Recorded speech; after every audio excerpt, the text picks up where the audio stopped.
সবাইকে জানাচ্ছি আমার পক্ষ থেকে সালামুন আলাইকুম। আজ আমার আলোচনার বিষয় কোরআনে বর্ণিত মূসা এবং জাদুকরদের কাহিনী। চলুন এ বিষয়ে আমরা দেখে নিই কোরআন থেকে। কোরআনের 20 নম্বর সূরা তাহর 56 নং আয়াত থেকে।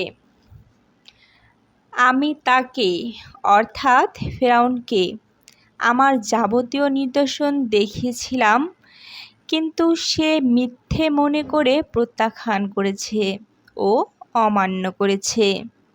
সে বলল, হে মূসা, তুমি কি তোমার জাদুকর বলে আমাদেরকে আমাদের দেশ থেকে বের করে দেওয়ার জন্য এসেছো? তাহলে আমরা অবশ্যই তোমার কাছে অনুরূপ জাদু হাজির করব। কাজেই একটা মধ্যবর্তী স্থানে আমাদের ও তোমাদের মিলিত হওয়ার জন্য একটি নির্দিষ্ট সময় নির্ধারণ করো, যার খেলাফ আমরাও করব না আর তুমিও করবে না। মূসা বলল, তোমাদের সঙ্গে ওয়াদা নির্ধারিত সময় হলো উৎসবের দিন, আর দুপুরের আগে মানুষ যেন পৌঁছে যায়। তখন ফেরাউন উঠে গেল, অতঃপর তার কলাকৌশল একত্র করল, তারপর ফিরে এলো। মূসা তাদেরকে বলল, হায় তোমাদের দুর্ভাগ্য! তোমরা আল্লাহর প্রতি মিথ্যে আরোপ করো না, করলে তিনি তোমাদেরকে ভয়ানক শাস্তি দ্বারা ধ্বংস করে দেবেন। যে মিথ্যে আরোপ করে সেই ব্যর্থ হয়। তখন তারা তাদের কাজকর্ম নিয়ে নিজেদের মধ্যে বাদানুবাদ করল, আর তারা গোপনে পরামর্শ করল। তারা বলল, এ দুজন নিশ্চয়ই জাদুকর। তারা তাদের জাদুর বলে তোমাদেরকে তোমাদের দেশ থেকে বের করে দিতে চায়, আর তোমাদের উৎকৃষ্ট জীবন পদ্ধতি মুছে ফেলতে চায়। কাজেই তোমরা তোমাদের কলাকৌশল একত্র করো, অতঃপর সারিবদ্ধ হয়ে হাজির হয়ে যাও। আজ যে বিজয় লাভ করবে সেই বরাবর সফল হবে। তারা বলল, হে মূসা, তুমি প্রথমে নিক্ষেপ করবে না আমরাই প্রথমে নিক্ষেপ করব? মূসা বলল, বরং তোমারই নিক্ষেপ করো। তখন তাদের জাদুর কারণে মূসার মনে হলো যে তাদের রশি আর লাঠিগুলো ছোটাছুটি করছে। তখন মূসা তার মনে ভীতি অনুভব করল। আমি বললাম, ভয় করো না, তুমিই বিজয়ী হবে। তোমার ডান হাতে যা আছে তা নিক্ষেপ করো। তারা যা করছে এটা তা সব গিলে ফেলবে। তারা যা করছে তাতে কেবল জাদুকরের কলাকৌশল। জাদুকর যে রূপ ধরেই আসুক না কেন, সফল হবে না। মূসা সুস্পষ্ট নির্দেশন যখন দেখল, তখন জাদুকরেরা আল্লাহর প্রতি সাজদায় লুটিয়ে পড়ল। তারা বলল, আমরা হারুন ও মূসার প্রতিপালকের উপর ঈমান আনলাম। ফিরআউন বলল, আমি তোমাদেরকে অনুমতি দেওয়ার আগেই তোমরা তার প্রতি বিশ্বাস স্থাপন করলে। নিশ্চয় সে তোমাদের প্রধান, যে তোমাদেরকে জাদু শিখিয়েছে।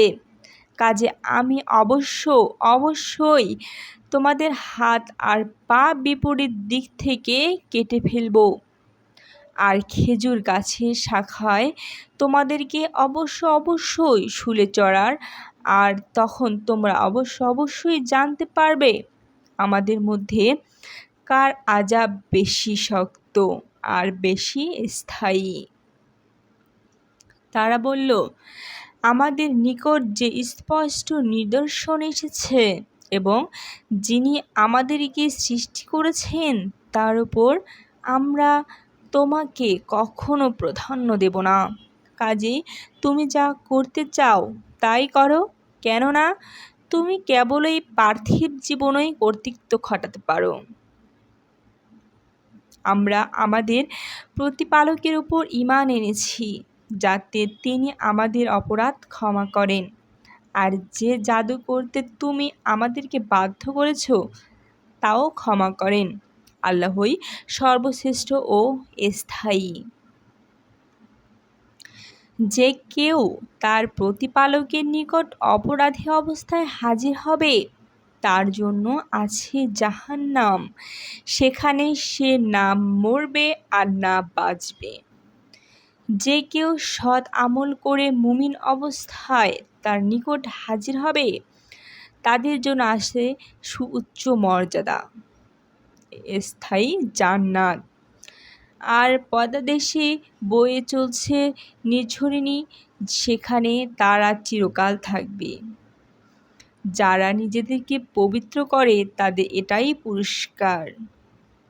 আমি মূসাকে ওহী করলাম যে আমার বান্দাদেরকে নিয়ে রাতের বেলা যাত্রা শুরু করো আর তাদের জন্য সমুদ্রের ভিতরে একটা শুকনো পথ বানিয়ে দাও, আর পেছন থেকে ফিরআউনকে ধরে ফেলবে এ ভয় করো না, আর অন্য কোনো আশঙ্কাও করো না।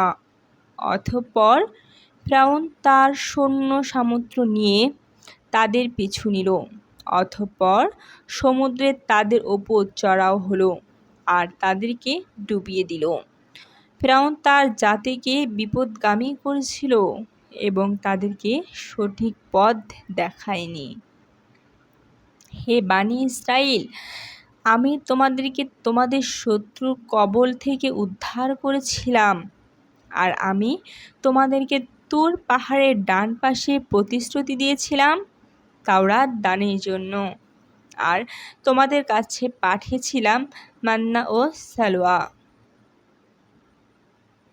তোমাদেরকে যে রিজক দিয়েছি তা থেকে উত্তমগুলো আহার করো, আর এতে বাড়াবাড়ি করো না, করলে তোমাদের উপর আমার আযাব সাব্যস্ত হয়ে যাবে, আর আমার আযাব যার উপর সাব্যস্ত হয় সে তো ধ্বংসই হয়ে যায়।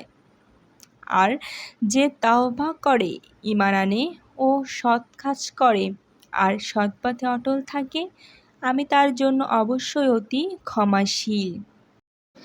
আজ এ পর্যন্তই। সবাই ভালো থাকবেন, সুস্থ থাকবেন। সালামুন আলাইকুম। এই ধরনের আলোচনা পেতে আমাদের চ্যানেলটি অবশ্যই সাবস্ক্রাইব করুন এবং লাইক দিতে ভুলবেন না।